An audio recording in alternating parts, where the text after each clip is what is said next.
Advisory. Some episodes of the 1836 podcast are not intended for all audiences due to details that might be considered disturbing. Listener and viewer discretion is advised.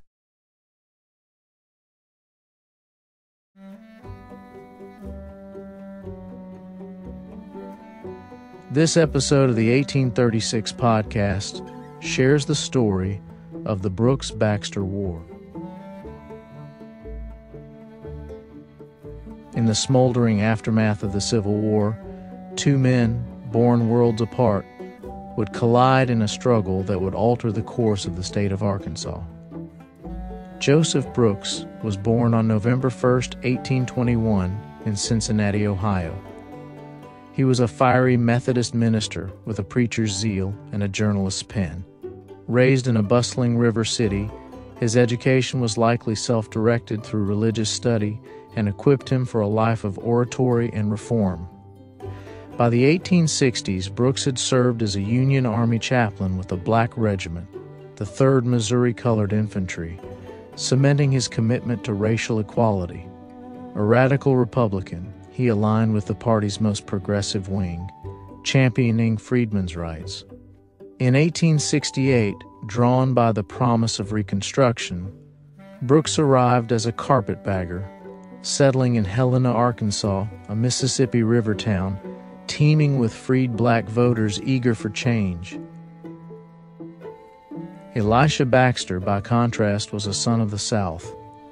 He was born on September 1st, 1827, in Forest City, North Carolina. A child of modest Appalachian roots, Baxter's education was basic, supplemented by self-taught law studies. He began as a merchant in Rutherfordton, then moved to Batesville, Arkansas in 1852, seeking fortune on the frontier. There, he built a mercantile business, practiced law, and dipped into politics as a Whig, serving as Batesville's mayor and a state representative.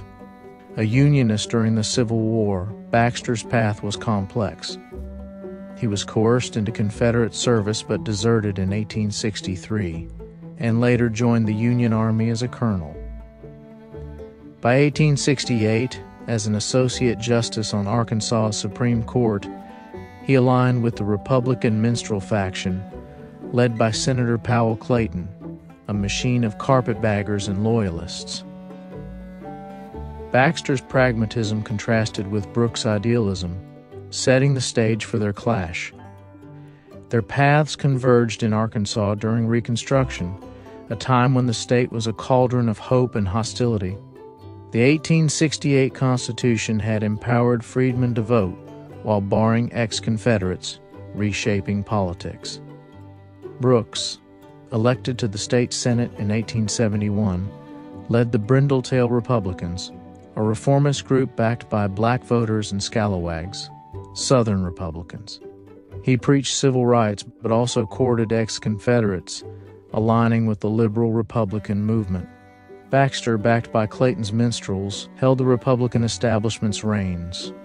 Both men saw Arkansas as a stage for ambition, but their visions diverged. Brooks dreamed of radical change, and Baxter dreamed of stability. In 1872, their rivalry erupted over the gubernatorial election, a contest that would ignite a violent feud. The 1872 election was a masterpiece of chaos. Brooks, with his preacher's charisma, rallied black voters and disaffected whites, claiming a mandate for reform. Baxter, the minstrel favorite, leveraged Clayton's political machine, securing a narrow victory by about 3,000 votes. Fraud tainted both sides. Ballot stuffing, voter intimidation, and questionable counts were rampant. Brooks cried foul and demanded recounts, but the minstrel-controlled legislature and courts stonewalled him. For 2 years he simmered as his supporters whispered of stolen justice. Baxter, sworn in as governor in January of 1873, began to unravel his own alliances. His support for re-enfranchising ex-Confederates and skepticism of Clayton's railroad bonds alienated minstrels, leaving him vulnerable.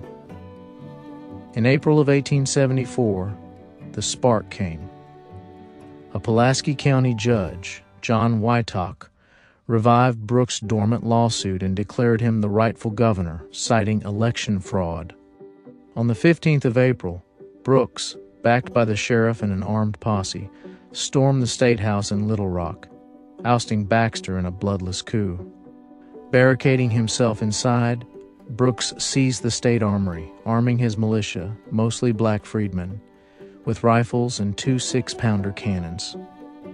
Baxter, undeterred, set up a rival government at the Anthony House Hotel, about a half a mile away.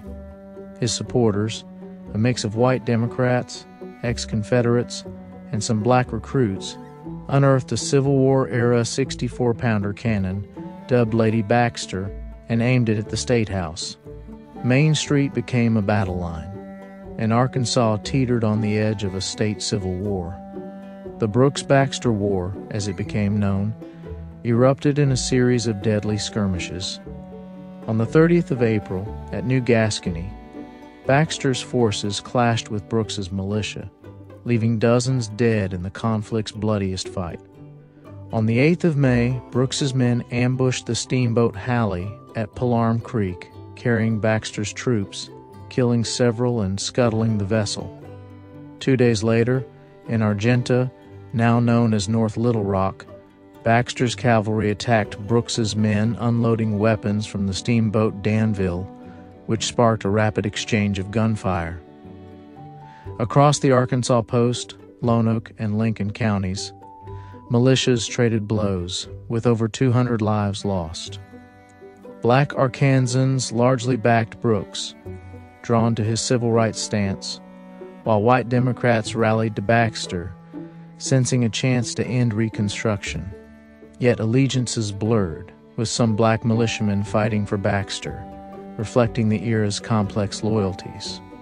Little Rock became a fortified city, its streets tense with the threat of all-out battle. Brooks, holed up in the State House, issued proclamations as governor, while Baxter from his hotel did the same. Both appealed to President Ulysses S. Grant, whose administration was weary of Southern chaos. As violence mounted, Grant sent Attorney General George H. Williams to mediate.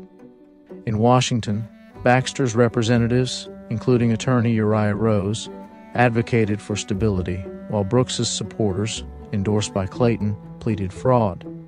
On May 15, 1874, President Grant sided with Baxter, declaring him the legitimate governor of Arkansas to quell the crisis. Brooks, his federal support gone, disbanded his militia and fled the State House. On the 19th of May, Baxter returned, his supporters firing the Lady Baxter cannon in celebration. An errant shot wounded its operator, marking the feud's final casualty. The Brooks-Baxter War left Arkansas transformed. Baxter's brief return as governor ended with the 1874 Constitution, which curbed executive power and cemented Democratic control, effectively ending Reconstruction. With his dreams shattered, Joseph Brooks would go on to briefly serve as Little Rock's postmaster before retreating to St. Louis, where he ultimately died in 1877 at the age of 55. Elisha Baxter later returned to Batesville, practicing law and serving as a state senator, living quietly until his death in 1899 at the age of 71. The feud's legacy endured. Arkansas's Democrats ruled for nearly a century, and the Lady Baxter cannon now sits at the old State House Museum as a relic of a state torn apart. The Brooks-Baxter War was Arkansas's own civil war, a tale of ambition, betrayal, and a fleeting dream of equality snuffed out in the ashes of Reconstruction.